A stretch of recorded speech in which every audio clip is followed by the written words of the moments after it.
Okay, this is part 8. I just needed to have a little break to reset my emotions a little bit because,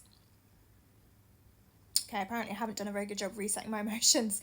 It's still so traumatic to talk about, and people even now, like, oh, really? You're still upset about it? Like, I left, oh, sorry, there's a fly attacking me. Apparently the fly loves me.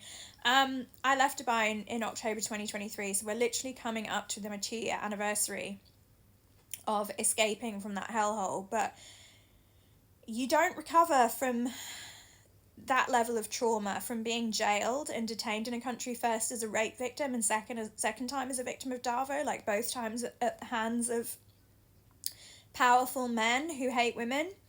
It's not something that you recover from. And yeah, I realized when I spoke to those men after I got released from jail, I had nothing to lose by that point, and I was really struggling to keep my head together.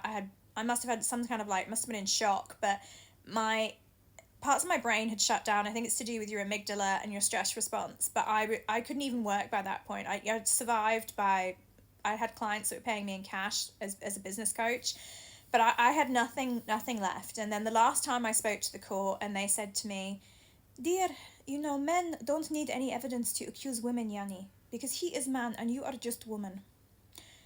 I had to say it in an Arabic accent because it sounds so much worse and it's so much more condescending and patronising. And they literally laughed at me and said, "We don't care that there's no evidence." They fully stand by their decision, and I realised that this was not something that I was going to win. I'm such a determined person. I've been banging on doors and running businesses since I was 21.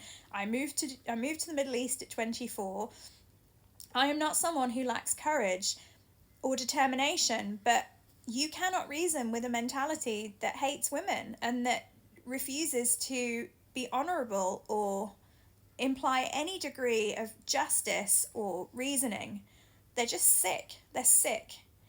And I realised that at that point, that's when I started to hate Dubai, the country that had given me so much, and that I had been this women's rights activist in, and that I put rapists in jail in, that I thought was a country that loved me back.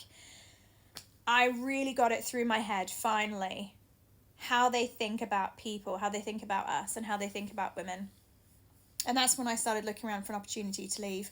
We did try and negotiate one more time with the man who'd opened this case. Obviously, he was demanding another 300,000 from me, saying that if I didn't give him more money, he'd open more cases. So I was really terrified of him by this point, of what he could do. Everyone had told me for so long to ignore him, and I ignored him, and look at what happened. Look at what happened to me. You never ignore abusers. If you're a victim of something or of somebody that makes you feel frightened, you have to